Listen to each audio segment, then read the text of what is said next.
Hello అండి, అందరికీ నమస్కారం. Welcome back to our channel చిన్న కథ కాసేపు. అందరు ఎలా ఉన్నారండి? నేనైతే చాలా బాగున్నాను. మీరు అందరూ కూడా బాగుండాలని మనస్ఫూర్తిగా కోరుకుంటూ ఈరోజు వీడియోలోకి వెళ్ళిపోదామా?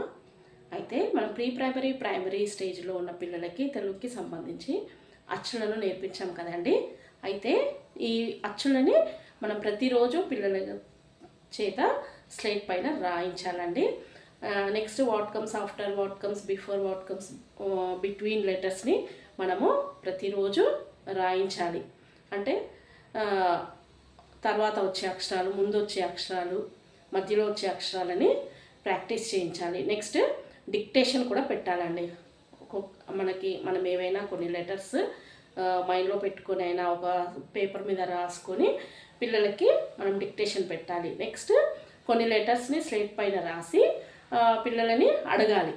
ఈ లెటర్స్ని చదవమని చెప్పాలి. అంటే దానివల్ల మనకు పిల్లలు రికగ్నైజ్ చేస్తున్నారా లేదా అనేది మనకు తెలుస్తుంది. మనము పిల్లలు ఎంత నేర్చుకున్నా గుర్తించకపోతే అక్షరాలని వేస్ట్ అవుతుంది. కాబట్టి మనము పిల్లల చేత గుర్తించేటట్టుగా మనము ప్రాక్టీస్ చేయించాలండి. అయితే ఈ రోజుతో అచ్చులో కంప్లీట్గా నేర్పించాము, కానీ వాటితో మనం కొన్ని యాక్టివిటీస్ చేయిస్తున్నాం కదా. అయితే దానిలో భాగంగా ఈరోజు ఒక చిన్న స్లిప్ టెస్ట్లా కండక్ట్ చేయాలండి. ఎందుకంటే పిల్లలు అంతకుముందు స్కూల్లో కూడా వాళ్ళకి బేసిక్ లేనందువల్ల వారి ఓన్గా రాసి ఉండరు ఎగ్జామ్స్. కాబట్టి ఇప్పుడు మనం కొంచెం అక్షరాలు నేర్పించాం కాబట్టి వారు కూడా ఎగ్జామ్ రాస్తే వారికి కూడా మార్క్స్ని చూసుకొని వారు కూడా హ్యాపీగా ఫీల్ అవుతారు. కాబట్టి వారు ఓన్గా రాస్తారు కాబట్టి వారికి కూడా మంచిగా ఉంటుంది, అంటే హ్యాపీగా ఫీల్ అవుతారు. కాబట్టి పిల్లలకి మనము అలా చిన్న టెస్ట్ని కండక్ట్ చేయాలండి. ఈరోజు ఆ టెస్ట్ ఏ రకంగా మనం పిల్లలకి కండక్ట్ చేయాలి, క్వశ్చన్ పేపర్ దానికి ఎలా ప్రిపేర్ చేయాలి అనే విషయాన్ని నేను మీకు చూపెడతానండి. అయితే ఒక 20 మార్క్స్కి మనము టెస్ట్ని కండక్ట్ చేయాలండి. మీ ఇష్టం, 10 మార్క్స్కి చేసినా పర్లేదు, 20 మార్క్స్ చేసినా పర్లేదు, 25కి చేసినా పర్లేదు, అది మీ ఇష్టం. కాబట్టి నేనైతే 20 మార్క్స్కి పేపర్ని పిల్లల చేత ఏ విధంగా రాయించాలి అనేది నేను ఇప్పుడు మీకు చూపెడతానండి. ఓకేనా అండి? చూసారు కదండి, తెలుగు స్లిప్ టెస్ట్. మనము పిల్లలకి అచ్చులని ఏ విధంగా మనం టెస్ట్ కండక్ట్ చేయాలో చూద్దామండి. ఇదిగో చూడండి, పిల్లలకి తెలుగు స్లిప్ టెస్ట్. ఫస్ట్ది ఆ నుండి అహా వరకు అక్షరాలు వ్రాయుము. దానికి నేను 5 మార్క్స్ ఇచ్చానండి. అయితే ఇలా స్కేల్తో బాక్సెస్ని డ్రా చేయండి. చేసి పిల్లల చేత పెన్సిల్తో రాయించండి, పెన్ను యూజ్ చేయకండి. నెక్స్ట్ వచ్చేసి సెకండ్ బిట్, క్రింది అక్షరాలకు ముందు వచ్చే అక్షరాలు వ్రాయుము. నేను 5 లెటర్స్ ఇచ్చానండి. 5 లెటర్స్కి హాఫ్ ఆఫ్ మార్క్ నేను ఇచ్చానండి. 2.5 మార్క్స్ అండి. అవి పిల్లల చేత రాయించాలి. నెక్స్ట్ థర్డ్ వన్, క్రింది అక్షరాలకు తర్వాత వచ్చే అక్షరాలు వ్రాయుము. క్రింది అక్షరాలకు తర్వాత వచ్చే అక్షరాలు వ్రాయుము. దీనికి కూడా నేను 5 ఇచ్చానండి.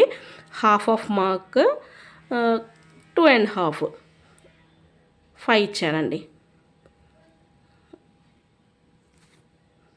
ఇక్కడ ఒకటి మిస్టేక్ జరిగిందండి, ఇది 4.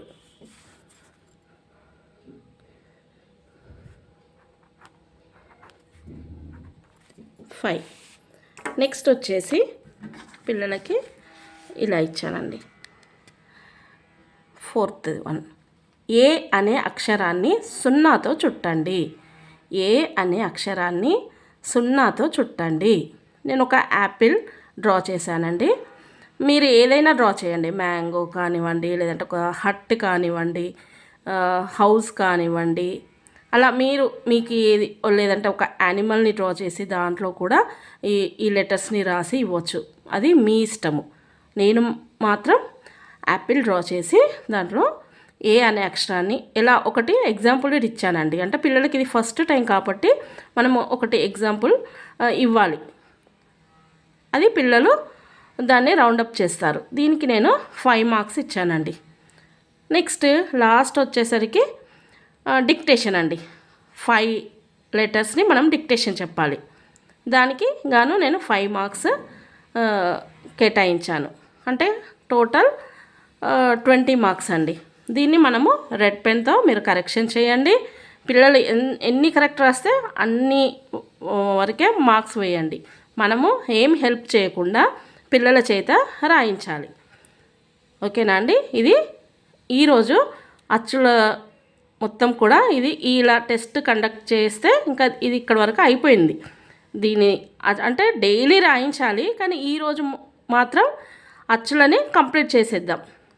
రేపటి నుండి హల్లులను పిల్లలకి పరిచయం చేద్దాం. ఓకేనా అండి? నెక్స్ట్ ఇంగ్లీష్కి సంబంధించి మనము A words, B words, C words, D words, E words కూడా చెప్పాను. అయితే మళ్ళీ ఒకసారి నేను ఇది చెప్తానండి. E words, next F words, E words, F words. అయితే ఇక్కడ ఈ వర్డ్స్ అంటే డైలీ మనం ఇంగ్లీష్లో కూడా ఏ టు వరకు మనము డి వరకు చెప్పాము కదా, ఈ వరకు చెప్పిన వర్డ్స్ని మనము డైలీ ప్రాక్టీస్ అయితే చేయించాలి, రాయించకుండా మాత్రం ఉండద్దు. ఎందుకంటే వారికి రివిజన్ అనేది రోజు ఉండాలి. ప్రతిరోజు ఎవ్రీడే రివిజన్ అనేది జరగాలి పిల్లలకి, లేదంటే వాళ్ళు మర్చిపోతారు. కాబట్టి కంపల్సరీ రాయించండి. అయితే ఈతో మనము eye, E Y E eye, E G G egg, E L E P H A N T elephant. నేను చెప్పాను కదండి, అంటే స్పెల్లింగ్ కొంచెం పెద్దగా ఉంటే ఎలా చెప్పాలి అనేది. E L E P H A N T, E L E P H A N T elephant, E L E P H A N T elephant. Next F words, F words F O X fox అంటే తెలుసు కదండి, నక్క. F I S H fish, F O X fox, F I S H fish, fish అంటే చేప. Frog, F R O G frog. మనం నేర్పించేటప్పుడు కూడా కరెక్ట్ ప్రాసెస్లో నేర్పించాలి. ఎఫ్ఆర్ఓజీ, ఎఫ్ఆర్ఓజీ అలా చదవద్దు పిల్లలు. ఎఫ్ఆర్ఓజీ frog, F R O G frog, FISH fish. మనము చదివించేటప్పుడు కొంచెం మనము కరెక్ట్గా చదివిస్తే పిల్లలు కరెక్ట్గా చదువుతారు. గుర్తుపెట్టుకోవడానికి ఈజీగా ఉంటుంది. పిల్లలకి స్పెల్లింగ్స్ ఎక్కడ వరకు కట్ చేసుకోవాలనే విషయం తెలియదు, కాబట్టి మనమే చెయ్యాలి. FISH fish. పిల్లలు ఎలా ఎఫ్ఐఎస్హెచ్, ఎఫ్ఐఎస్హెచ్ ఇలా చదివినప్పుడు వాళ్ళకి అది రాదు. కాబట్టి ఎఫ్ఐఎస్హెచ్ ఫిష్, ఎఫ్ఆర్ఓజీ ఫ్రాగ్ అలా మనము పిల్లల చేత చదివించాలి. ఇంకా ఇవి పిల్లల చేత స్లేట్ పైన పెట్టించి దిద్దించాలి, నోట్బుక్లో రాయించాలి. ఇలా పిల్లల చేత మనము ఇంగ్లీష్ని దిద్దించాలండి, ఇలా నేర్పించాలి.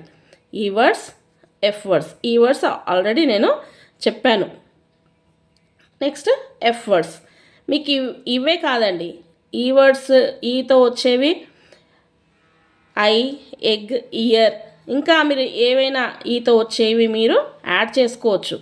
కాకపోతే ఏంటంటే 3 వర్డ్స్నే చేయండి.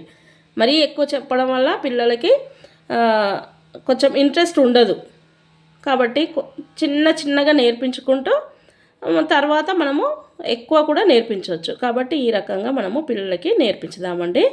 ఓకేనా అండి? ఇది ఇంగ్లీష్కి సంబంధించిన క్లాస్. చూసారు కదండి, మరి పిల్లలకి తెలుగు, ఇంగ్లీష్ ఏ విధంగా నేర్పించాలనో. అయితే ఈరోజు మనం పిల్లలకు సంబంధించి లాంగ్వేజ్ స్కిల్స్ని ఏ విధంగా డెవలప్ చేయాలి, అసలు లాంగ్వేజ్ స్కిల్స్కి పిల్లలకి ఏంటి సంబంధం, అందులో ప్రైమరీ స్టేజ్లో పిల్లలకి ఏంటి అసలు సంబంధం అంటే, అసలు ఫస్ట్ లాంగ్వేజ్ అంటే ఏంటి, లాంగ్వేజ్లో 4 మెయిన్ పార్ట్స్ ఉంటాయండి. అంటే LSRW, ఇవి మీకు తెలిసే ఉంటుంది. అయితే ఫస్ట్ మనం దానికంటే ముందు LSRW అనేది తెలుసుకోవాలంటే ఫస్ట్ మనం దానికంటే ముందు అసలు లాంగ్వేజ్ అంటే ఏంటి, భాష. లాంగ్వేజ్ స్కిల్స్ అంటే భాషా నైపుణ్యాలు. పిల్లలకి భాషా నైపుణ్యాలని మనము ఏ విధంగా నేర్పించాలి, వాటిల్లో మనము చేత ఎలా నేర్పించాలనేది మనం ఈరోజు తెలుసుకుందామంటే అసలు ఫస్ట్ భాష అంటే ఏంటి, లాంగ్వేజ్ అంటే ఏంటి? భాష అంటే మన భావాలను వ్యక్తీకరించేదే భాష. మన లోపల ఏవైతే మనం అనుకుంటున్నామో మన భావాలను బయటికి చెప్పడం అన్నమాట భాష అంటే. ఇప్పుడు పిల్లలు ఒక చిన్న పిల్లవాడు చాలా ఆకలిస్తుంది అనుకోండి, ఆ పిల్లవాడు ఆకలిస్తుంది అని అలానే కూర్చుంటే తనకి తినడానికి ఫుడ్ అయితే రాదు కదండి. అప్పుడు పిల్లవాడు ఏం చేస్తాడు, అమ్మ నాకు అన్నం పెట్టు అంటాడు. అమ్మ నాకు అన్నం పెట్టు అనేది భాష. అయితే ఈ భాష అనేది పిల్లలకి వాళ్ళు అంటే వాళ్ళు పుట్టినప్పటి నుండి పెరుగుతున్న క్రమంలో వాళ్ళు ఇది నేర్చుకుంటారు లాంగ్వేజ్ అనేది. అయితే దీంట్లో 4 ఉంటాయండి, LSRW. ఎల్ అంటే లిజనింగ్ అంటే శ్రవణము, ఎస్ స్పీకింగ్ భాషణము, ఆర్ రీడింగ్ పఠనము, డబ్ల్యూ రైటింగ్ లేఖనము, లిజనింగ్. ఇందులో ఫస్ట్ వన్ లిజనింగ్. పిల్లలకి వినడం, లిజనింగ్ అంటే వినడమే కదండి. మరి పిల్లలకి మరి వాళ్ళకి ఏమి వింటారు అంటే మనము ఏది చెప్తే పిల్లలు అది వింటారు. దానికి ఇయర్ అనేది మంచిగా ఉండాలి, అంటే పిల్లలకి చెవులు మంచిగా వినబడాలి. అప్పుడు వాళ్ళ పిల్లలు ఏం చేస్తారు, మనం ఏదైతే చెప్తామో అది వినగలుగుతారు. అయితే కొంతమంది పిల్లలు ఎక్కువగా వినలేరండి.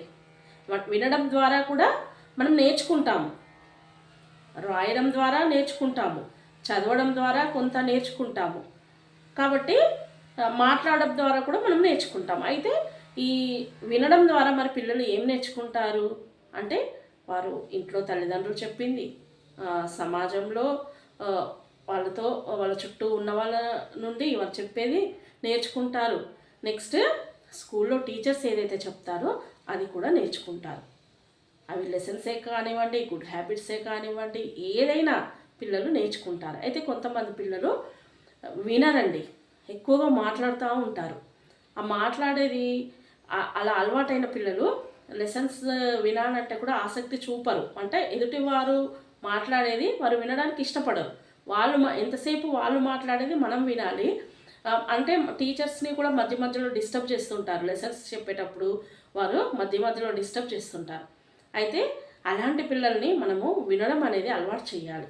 పిల్లలకి అలా అలవాటు చేయడం వల్ల పిల్లలు చక్కగా వినగలిగితేనే మాట్లాడగలుగుతారు, మాట్లాడగలిగితేనే చదవగలుగుతారు, చక్కగా చదివితేనే రాయగలుగుతారు. అంటే దీనికి ఒకదానితో ఒకటి లింకప్ అయి ఉంటుంది. కాబట్టి పిల్లలకి వినడం అనేది మనము అలవాటు చేయాలి. అవి చిన్న స్టోరీస్ చెప్పడం ద్వారా చిన్న చిన్నవి పిల్లలకి వాళ్ళకి ఏది ఇష్టమైందో దానిని మనము పిల్లలకి కొంచెం టైం ఇచ్చి అయినా సరే వాళ్ళను నేను చెప్పింది విను, తర్వాత నేనేం నీకు చెప్పానో మళ్ళీ నువ్వు నాకు చెప్పు, అప్పుడు నువ్వు మాట్లాడు అని అలా మనము పిల్లల చేత అలవాటు చేయించాలి. లిజనింగ్ అనేది చాలా ఇంపార్టెంట్ పిల్లలకి, అది మనము అలవాటు చేయాలి.